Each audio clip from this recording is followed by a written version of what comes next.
Hello everyone, welcome to my channel. Today it's story time with Leah because I'll be reading a short story that I wrote several months ago. It's called The Clay Woman. So enjoy. Once upon a time, in a land far, far away, there lived a little girl named Cora. Each day she sat, digging her heels into the soft earth in the mudflats where the river meets the great sea. Each day she would lean forward, knees bent, and pinch pieces of clay from the ground where it had congealed. She'd yank a chunk, only to swing her shoulder back and sling it into the waters that lay ahead. She'd pluck lump after lump, roll each into a ball, only to fling them all back into the waters from where the mud once came. Each day she played and shaped the clay, but each day she hurled it back into the estuary. Every day, for months, if not years, her creations sank back into the land of deep sleep. But on this particular day, for reasons unknown, the air stirred differently. An old woman trotted along the path from the sand to the mudflats. She had decided to venture beyond her usual stroll by the shore when she noticed something rather curious far off. A little girl, all alone. In this heat, she thought. She trudged along, putting more weight into her feet than her cane as the ground grew soft. When she stepped into the muck, she grasped her skirts so they wouldn't be marred, but winced at the throbbing in her swollen hands. Soon, Cora heard the squelching of mud behind her and immediately spun around. The old woman smiled and paused, shifting her weight onto the cane once again, before she pried, "What are you making?" Cora hid the clay in her hands and turned to face the water. Nothing. The old woman sensed her intrusion unwelcome, but could not refrain from interfering once more. "If you like, you could come by my house," she proposed. "I have proper potter's clay, and I could teach you." The woman waited until Cora looked back at her to point towards the pebbled path.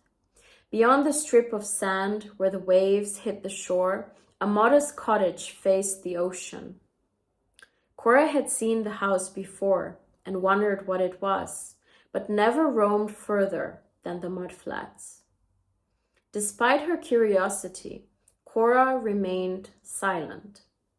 The old woman waited for the little girl to respond, but Cora simply lowered her gaze and began to pick at her wrinkled fingers. After a minute or two, the old woman grew fatigued. She murmured, "Well, I'll be there," and surrendered, shuffling with heavy feet down the path back to her house. Cora wished she had said something, but she hadn't spoken to anyone since she arrived in this strange land. How much time had passed? She didn't know where she was, when she was, and especially why she was. She only knew that she was alone and had been afraid all the days of her life. Although the old woman had left, Cora couldn't stop thinking about the cottage. She imagined forging great animals and entire worlds out of clay. The girl usually returned to her tent by the river in the afternoon, but today she threw the last bit of clay into the sea, sprang up, and began to run with mud-stained hands and feet through heaps of sand. She passed the big rock formations, raced down the stone path, through shrubs of lavender in full bloom, until she came to the cottage completely out of breath. When her heart calmed, she climbed up 3 porch steps and tugged open the white door. Cora was greeted by 4 wooden tables cluttered with tools in the center of the room, but her attention was quickly diverted to the 2 women in the back. Hunched over the furthest table, they worked diligently on a towering clay sculpture of a naked woman. Standing on either side, The students shaped the figure's pregnant belly with tools, until they were startled by Cora's abrupt entrance, that is. When their gazes pierced through her, she ran. She ran out the door, down the cobbled path to the water where the ocean hit the shore. She plopped down into the sand, held her head in her hands, and wept. Mere minutes later, a swishing of sand by footsteps began to eclipse the voices of the waves. It was the old woman once again. Despite creaking joints, despite her huffing and puffing, she managed to settle herself down next to the little girl. For a moment, she did not speak, but scooped up some sand into her palms, squeezed it, and let it scatter back to the ground. Then the old woman turned to Cora and whispered, "Can I ask you something?" Cora wiped her cheeks and kept the remaining tears in. "Yes?" she hesitated. "Why were you throwing mud into the water just now?" The old woman was curious what all this turmoil was about. Tears welled up inside Cora's eyes once again, and her throat tightened before she could squeak out, "Because I'm not ready." The old woman looked surprised. "Not ready for what?" she probed with a hint of anger in her voice. "For anything, to make anything," cried Cora. To that the old woman let out a knowing smile. "Oh, child, nobody is ever ready. They simply feel an impulse bubble up inside and let it be born. You must follow the instinct to go forward, no matter what." Cora peered at the old woman, her look of innocence mingled with a desperate desolation. "But what if I can't live up to the task?" "You are still young," the old crone reflected. "Soon enough you will learn that it is better to fall short than to never give life to what already grows inside." Cora sat silently, letting the words wash over her just like the sun's rays glistened over murmuring waters. "All right, that's enough of a lesson for today," the woman remarked, and began to get up, burrowing her cane into the sand for support. Cora bounced up to help. "Let's continue this tomorrow morning. You will come, won't you?" The woman chuckled. Although she was old and struggling to walk and donned a face plastered with wrinkles, Cora noticed the crone had a certain youthfulness about her. Later, the girl sat by the water all afternoon, watching the sun dip into the water's embrace.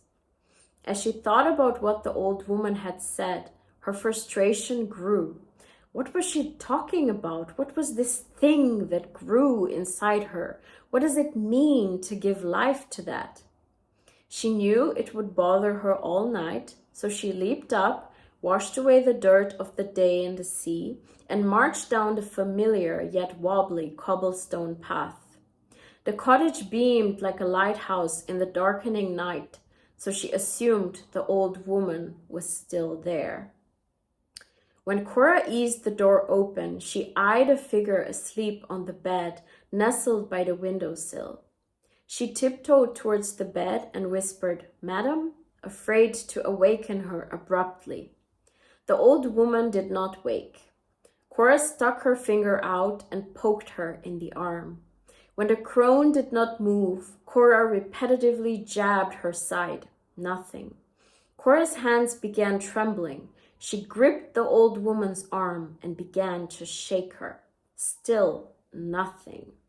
The crone did not budge. She was dead. Cora darted to the patio and shrieked for help, only to be met with silence. The students had all gone home. The town was miles away. She was alone. She collapsed on the patio, crying. Who would teach her now? She had nobody. Again. Why didn't she come by earlier? Why didn't she stay? Tears poured from her eyes as if drawn out by bucket and rope from the well where years and years of pain dwelled. When she opened her eyes to rub them, one golden tear slid down her face and splattered on her legs. Ouch, that stung. Then another splat on her arms. Every tear that came was made of molten gold, and every tear burned like a searing dagger when it hit her body. But the pain did not come from the scorching of skin.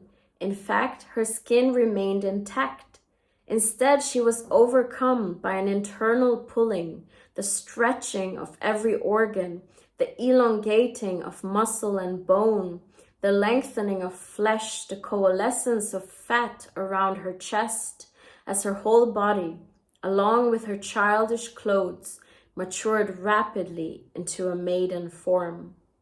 Cora traced her arms with fingertips, then her legs, and stood astonished at her reflection in the cottage window, a stranger now within her body too. Although rattled, she could not tear her mind away from the old woman, so she wiped the mess of tears away and returned inside. Cora examined the dead woman again, but this time noticed a book in her arms and pried it from her heart. A textured moon hovered over the sea's horizon on the navy cover. Back into the water, it read. She inhaled sharply. Of course, that's what she had to do, to go and retrieve what had been lost. Cora tossed the book to the ground and scurried to the ocean, now illuminated only by moonlight.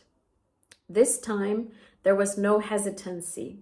She stripped off her clothes and hardened her will as liquid ice slammed first against her feet, then her thighs, her midriff, until she took a breath beneath the water.